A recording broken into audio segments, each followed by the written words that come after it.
Welcome back to Eye on the Money, and with me in studio we have Parmina Swainaina, who's the managing partner at Corporate Staffing Services, and he's taking us through all the tips you need to know to position yourself for employability in an economy that is really struggling when it comes to the labor market. Now, before we went to break, you were just telling us, what recruiters look for, what you need to know, how you need to present yourself in a job interview. However, I need to ask a question for maybe some people out there who are not looking for a job and are already in a job, but are looking to take the next leap and may not know how. So we've also seen situations where someone has worked for the same organization for 5, 10, 12 years, but has been stuck in the same exact position and just doesn't know how to take the next step. What advice would you give to someone like that? How do you unlock your next move in your workplace? What do you need to do to please your HR, to please your boss, just to go to the next level? I forgot to say that I'm a certified coach. Yes. And why are you laughing? That's like, I'll tell you later what you need to do, but also. And that service, we offer career coaching services, Okay. so where someone can come and we can have a discussion on their career issues. Right. But saying that I'm on your show and I'm not coaching you. Right. The best approach is, number one, is good planning. Yeah, whenever you get a new job, get to understand, what am I doing in this job? What am I here for? And unfortunately, a lot of us, the focus is on the pay. So you find probably if the salary is good, you probably stick there for ages. The other issue is talk to people around, research, get to know before you take that trip. Because unfortunately, I've seen people who've, because of they're looking at the timeline, they're looking and saying, I've been here for 3-4 years, oh, my friend are moving every year, so I should follow them. But you find the minute they move, they make a major mistake. So talk to people, talk to friends first, inquire, then plan.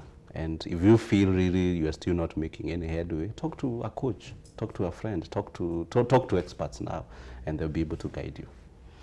So we've oftentimes been told, we've had the term professional development thrown around so many times. Even the people, managing partners like you, they'll still talk about, I'm going for personal development. Even people who would think at the top of the hierarchy, at the top of the pyramid, will constantly speak about professional development, until sometimes I wonder, now you've reached, what are you still talking about professional development? I want you to explain to us this concept and how important it is when it comes to your career or even career development and advancement. Yeah, I think it's very important for you to remain relevant. I'll give you an example. If you come to me and you tell me you undertook your MBA in 1986, and now there were no emails then. Now we are talking about 2020. Your MBA is not relevant. So these short courses, they make you, or personal development, they make you to be relevant. It's like sharpening the saw. If you put a saw and you work on it, and over time it will become brand. So it's the same when it comes to our careers. So personal development, professional development, it helps us to remain relevant and hence competitive in the job market. So you can't always be going to school, for a degree every year, but if you come and show me, for the last 2 years I've done these short courses, then I'll see, okay, this is someone who's investing in their career. And beyond just getting that certificate, remember, it's through those it's through those forums where we're able to establish networks. So today, if you go to the university in the evening or a short seminar, you'll be able to make a connection, and who knows, your next opportunity might come from there. So I think if you're a serious professional, then that's something you should always think about. But is personal or professional development only about school? Are there other ways this can be achieved? Perfect. Like what are... Very good question. Right. So that it doesn't have to be a classroom situation. So in HR there's what we call job rotation. So if you're an accountant, you develop an interest in sales. Go to the field, see what these guys do. If it's in these, come to the studio, see how do you put even a mic and something like that. So this job rotation, there's something also we call job enrichment. So if you're doing this much, your job is enriched in the sense that now you're able to handle more. So that might mean maybe taking some 1 hour more, coming early to the office.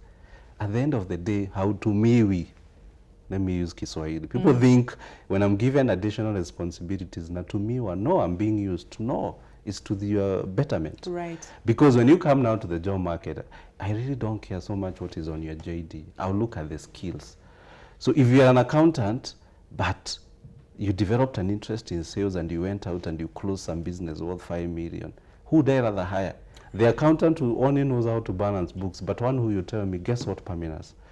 I didn't know I was gifted in sales, and I went and I did this. Yeah. So you're not just being a nice suit and feeling hot as an accountant. So, I mean, you also make your job interesting. Because the reality is, if I keep doing the same thing Monday to Friday, no matter how much I'm being paid, no matter which organization I'm working for, how prominent it is, it becomes mundane, it becomes boring. Yeah. Finally, now this again is for the job seeker.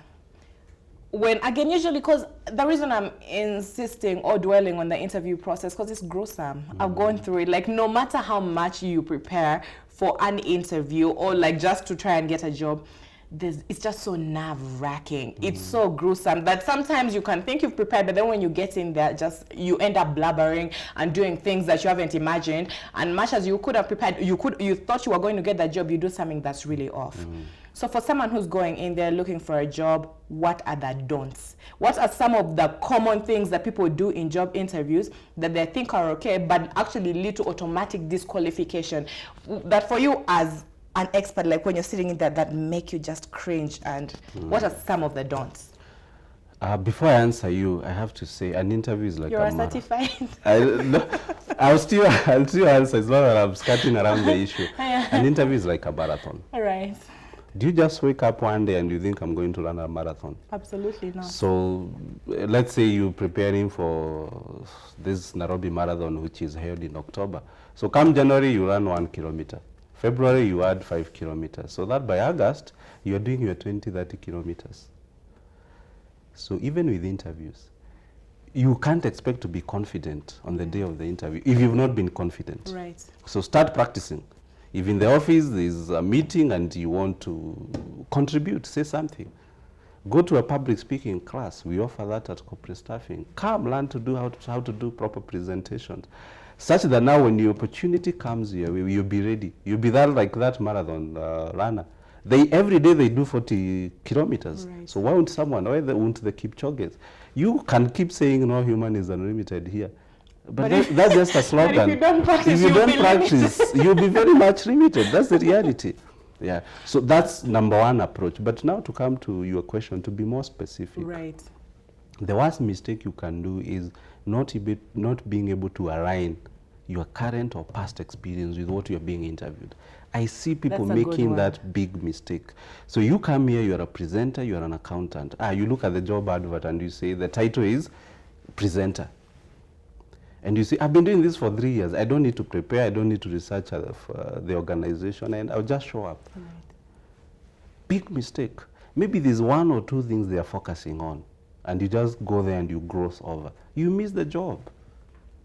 Research. Those 30 minutes can change your life. Then the other thing I would say, know your worth. At job interviews, there are only 2 outcomes you are assured of. You either get the job or you don't. Right. So when I see people coming with a OE mentality, it's like they're doing the employer a favor. You're not doing the employer a favor. It's an exchange. The employer wants your skills, and you're looking for a source of livelihood. So come, position yourself. So don't be tossed around. Hold your ground. You know, you have self-worth. So people, recruiters, employers, HR, we are not doing you a favor. There's something you're bringing on board. That's why I called you for an interview. Yeah. So research, take the interview seriously. But at the end of the day, even as you come there, you're a human being worth that job. Be confident. You have self-worth. If there are questions you're not comfortable answering, just politely decline. And I can tell you. Oh, you can do that? You can. If I come ask you, there are some questions which are even illegal. Are you a feminist? Yes. Or are you married? Why are you not married? And you are approaching 35 years, surely. Wow. Yeah, so you can politely decline and just say... So how would you respond to why you're not married and you're 35? How do you politely decline? You just say that's a personal question, and you'd not rather discuss it. As simple, you keep quiet. Right. Yeah, so you don't tell them, how old are you? How many kids do you have? So you don't get into a debate. Right. Yeah. You mentioned a very, very important aspect that I have to follow up on when you said just be presentable. On the aspect of presentability, I wanted to ask a question, because so many times even in the classroom when we're in school, they'll tell us about how physical appearance when you're going into an interview setup. I would like to hear your 2 cents on your physical appearance. What's appropriate, what's not? It's all about first impressions. It's about first. Human beings the world over, we judge your So it's first actually impression. true, the first thing a recruiter will look at is how you... For sure. I know you're looking for a job, but it doesn't, and probably you even walked, you didn't even have matatu fare. But surely when you come, just come a little bit early, go to the washroom, wipe your shoes. At least it shows you care. But if you come, you're untucked, you take it for granted, surely. That means also that's the same attitude you take to the work. It's as simple as that. It's not that we want you to go get an Italian suit. No, no, no. Just be presentable. Just be presentable. Be clean, look orderly. Because that means the way you present yourself is a reflection of the quality of your work. So if you don't care on the basics, now when it counts, I can't count you. Yeah. I can't rely on you where it counts. Right. Yeah. It's as simple as that. Thank you very much for coming on to the show, Parminas. Thank you for having me. I'm so sure you've provided valuable tips to that person out there who this January was sitting, thinking of applying for that job, not knowing what to do. Because it's about that time, you know, when the year is at the beginning, that's when you're reflecting, that's when you're saying, oh my God, what am I going to do? So I really, really feel like this has been a wonderful conversation to have, and I'm so glad I had it with you, who's been doing this for a while. Yeah. Thank you very much. Well, I'm so glad I had you on the show. Thank you for the opportunity. So before we close, people can come to our website. That's where we advertise for all these positions. And also, there's tons of advice. Whatever what's I've this shared website? with you, it's corporatestaffing.co.ke. Yeah, there's tons of advice. Every day we write. I mean, this interview, you can post it there. And we will just post try it and there. help. Yeah. Right. Yeah.